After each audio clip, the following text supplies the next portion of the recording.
What's next? Truth is universal. Truth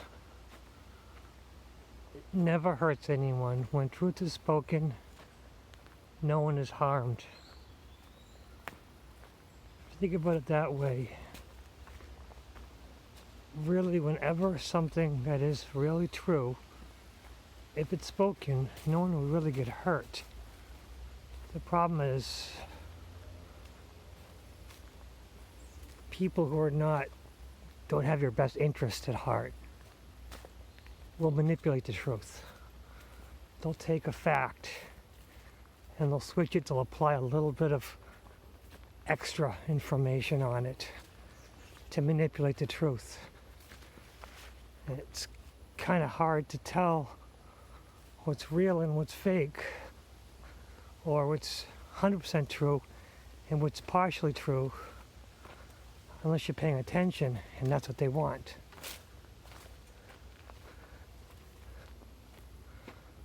There are a lot of people who have a lot of power and they want to keep it. And they keep it by manipulating basically the population. Now, they really don't care about the people who are easily manipulated. They're the least of their problems. They care about the people who have inquisitive thoughts. They care about the people who challenge their own belief systems. And they want to keep us in line. They want to keep us afraid. Those who question things, those who have rational thoughts, who consider things, when we have fear, we generate more energy. It's just how it is. And those who manipulate the truth know that, and they'll use it against us. Like, one truth is meditation. Meditation is really easy. Meditation is very simple, but it takes one major thing. You have to trust yourself. You have to be able to listen to yourself. If you can trust who you are, if you can really, really believe in yourself, if you can learn to listen to yourself, meditation is really easy. You don't have to kill the ego. Killing the ego is a manipulation. They want you to kill the part of you that challenges them. That's what they call ego. The ego inside you that says negative things, that's been manipulated by other people to learn to say bad things about you, with the idea that it's trying to protect you from yourself. Ego is a pretty simple part of you. It's kind of reptilian, so it really doesn't know much. It's more instinctual. It does what it thinks is best because it hasn't learned well enough. So you don't have to kill the ego. You just have to learn to listen to it, but listen to it with compassion. A lot of what we get is telling you that you can't listen to yourself, that you're flawed. No, every person who has critical thinking, who has compassion in their hearts, are not flawed at all. They've just been manipulated to think that. Deep down inside, they don't want you to know this, but you have to take yourself first. A good, compassionate person, and this is why meditation is so difficult, a good, compassionate person has to take themselves above all others. And that's difficult because we've been told, oh, self-sacrifice. You have to sacrifice yourself in order to progress. In order to be spiritual, you have to make efforts and help others, help your brother. Yes, you have to help others. You have to be compassionate for others. But you have to be compassionate for yourself first. A really good, compassionate person is not a narcissist. Taking yourself first is critical. You take yourself first without harming anyone else. You take yourself first without manipulating anybody. The reason why they don't want you to know that is because it gives you all your own power. It allows you to seize all your power. Take yourself first, and you don't manipulate anyone. Simple. And then, when you take yourself first, you don't allow yourself to be manipulated because you know, wait a second, a good, kind, enlightened person manipulates nobody. No one's in control. Everyone has their own way of doing things. Everyone's path is unique. So meditation is manipulated because they tell you, okay, there is one way to meditate, and they tell you, whatever religious with a group, this is the prayers you say. You'd say these exact prayers, how we write them. You have to pray at certain times of the day. You have to follow these rules. These rules were not made by God. These rules were made by man to control people. What these people in power want is they want to put themselves between you and God. It's simple as that. They want you to follow their rules, and once you follow their rules, you empower them. You give them energy, and the energy can be represented as money or products or just sheer fame. When you start believing in yourself, you have less time for others. You have less time for others, just garbage. So, well, there's a lot of ways of meditating. There are lots of books written on meditation. And you say, well, they work. Yes, because each of those books to tell you how to meditate properly are a foundation to get you started, to get you to start listening to yourself. They have to give you the carrot to get you going. Okay, this is how to do it. But the problem is they get you stuck in it. So, well, this is the way to do it. And then as you go along, it's not progressing any longer. You go, well, this isn't working. This meditation isn't working. So I said, well, try this one, a different one, again. And it gets you to do the same thing. You keep, what happens is these introductory meditation techniques, these new and better meditation techniques are all just foundations on how to meditate. And they're good for what they are. They're a foundation. The problem is you have to believe in yourself. You have to build upon that. You can't just keep creating foundation for foundation. You'll never get your house built. And even when you create foundation to foundation, you're really not making a really good solid foundation. You're just making pieces of other foundations.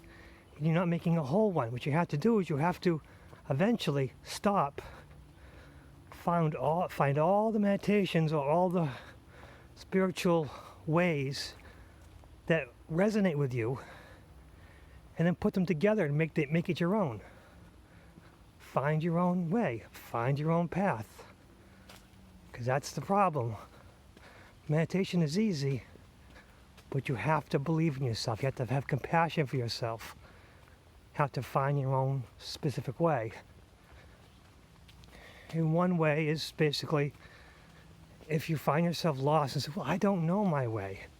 That's fine. If you don't know your way, if you don't know your meditation, you simply sit down with a blank piece of paper and a few colored pens. And you choose the colored pens is, okay, here are the positive things. Here, and you write down the different kinds of meditation. And they don't have to be specific for anybody. It doesn't have to be Eckhart Tolle's or Buddha meditation or Christ meditation, St. Augustine meditation. It doesn't matter. Just name them how you want. Christ meditation, Buddhist meditation, Hindu meditation. Doesn't matter. You just write down whatever meditation that has worked for you in the past, and you write down what the color that resonates with you positive. This is what made it positive. This is what made it good. Just write it out however you feel. Just let it all go. Don't think about it. Don't judge yourself. Just write down the meditation style and what was good about it. And then write down what you wanted you couldn't get from it, or where you found your obstacles were. Write them in a different color.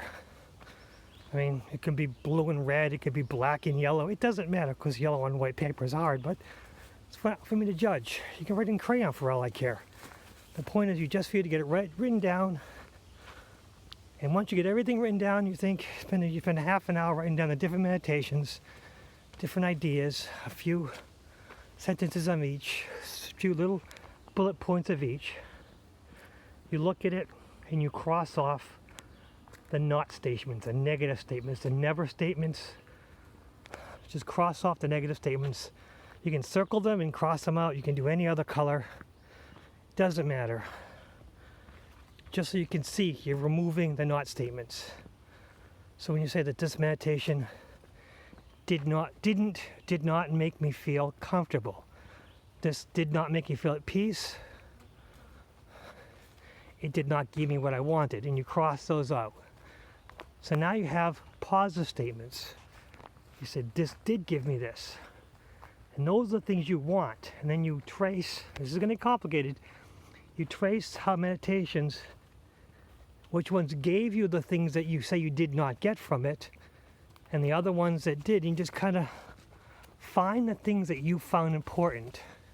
Find the things that you find key for you personally.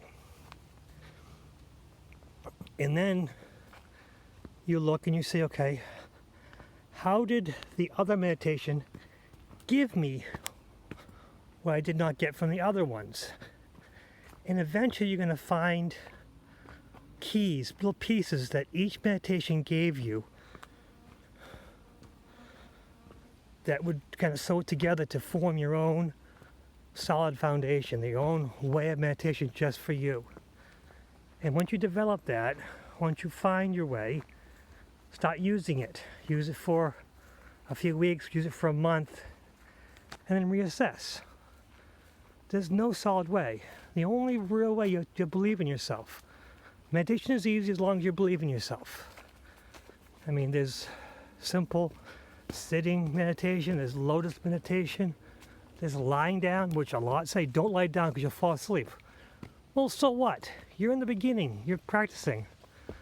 Eventually, when you find your right way, you won't fall asleep. And if you keep falling asleep, well, that's not the right way, but you found a way of falling asleep. Still a success. Keep everything as a success. Don't beat yourself up on anything, because there are no failures, they're just learning experiences. Every failure is just a new learning experience, and every learning experience is positive. So now you've got your idea for your meditation.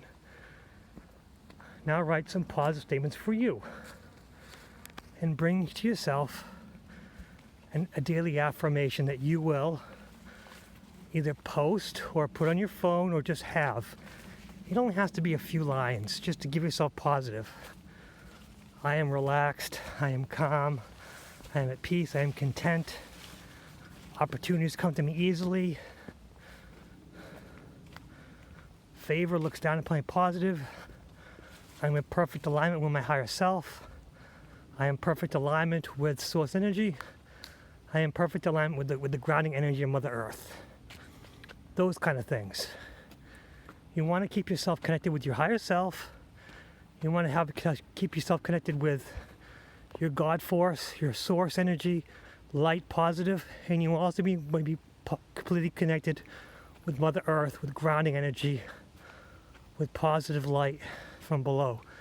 So kind of like, the sky will be positive, the ground will be negative, and you're a battery. And you flow, and you create a bubble of positive energy. And wherever you go, you generate positive energy for yourself and for everyone around you. Because you're taking yourself first, starting on a good foundation, and you're so strong and you're so positive and so powerful that you're spreading it to those around you, so close to you, those you communicate with. You can expel positive energy to those you speak on during Skype or Zoom meetings. You can expel, project positive energy to those you text or call on the phone. or talk in Facebook. You have so much energy from source and from ground that you're generating a good positive amount of energy to those around you. Now with meditations, you might find that you can't sit still. There's still walking meditation where you just focus on what's in front of you. You walk. I mean, I have this conservation area which has a bunch of trails, and I just walk it blindly. I have a set pattern sometimes, but a lot of times whatever pattern I think I'm going to take, I take another, and there's no rhyme or reason. I just do it.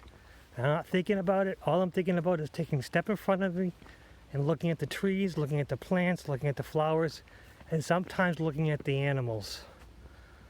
For the most part, I have a relationship with frogs, toads, snakes, and birds.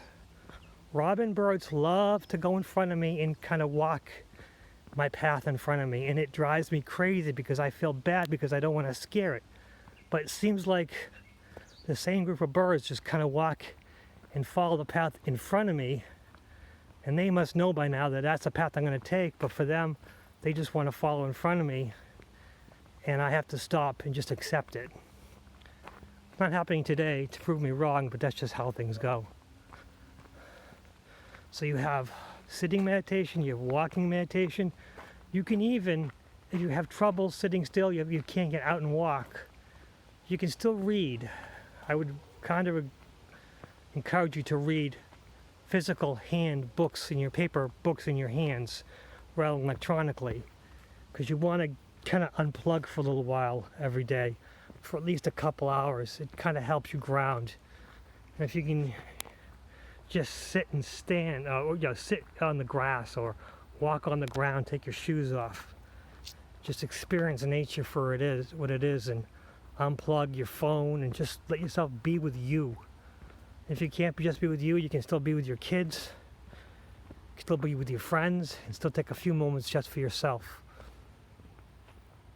And that's all meditation is just you connecting with yourself, with your God. Another problem is that they will tell you they have the one true route to God. The funny thing is the Abrahamic religions, Christianity, Judaism, and Muslim, they all worship the same one God, but they all have different paths. So, and they all tell you that they have the one true way to worship the God, the right God. There is no right God, because God is a energy who basically has many faces, and that's fine. Nothing wrong with that. The Catholics have the saints, and the saints were represented by some of the Roman gods from the Roman deities, and those can be correlated to Babylonian deities. I mean, you can draw correlations all the time, and it really doesn't matter, because in the end there is just positive energy and there's negative energy. There are no demons, there are no angels, because they both represent the same thing. When let's say two sports teams pray to God to win their sports game, one team's going to win, one team's going to lose. But they both prayed to the same God. What happened? Well, both have different paths to it. And they both, the one who won, have to learn from that experience, and the one who lost also have to learn. And the one who worshipped the God who won, is their God better? It's the same God. No. It's just two aspects of the same thing. That's what demons and angels are. They're two aspects of the same thing. Angels, for me, might mean demons for you, because my angels are going to try to defeat you, while your angels are going to be demons for me, because your angels are going to try to defeat me. It's just from perspective. And you can't take anything seriously, because the negative entities who might show themselves as demons, all they do is feed off anger and fear. And those negative entities don't even deserve to be called demons, because they're nothing. They're created by those in power to give us fear, because those negative entities feed off fear, and those negative entities feed those in power. But that's another long and difficult story. The one thing you have to know, one thing that's most important, is that if you're questioning your enlightenment, if you're questioning your spiritual path, you're the one they're going to come after. You're the one that they want to fear the most, and you're the one that they fear the most. So you have to take control of yourself. You have to take yourself first above all others. You take yourself first above your family, above your children, above your pets, because that's how you're going to take care of them and protect them better. Because when you're at your highest power, when you take care of yourself most, you have so much extra to help those who are close to your heart. But those are my ideas. You might have different, and that's fine, and I'd love to discuss it. And if you got this far, maybe you should subscribe. Maybe you should like, and you definitely should comment, because who knows what I'm going to say next, and I might need to be straightened out. What's next?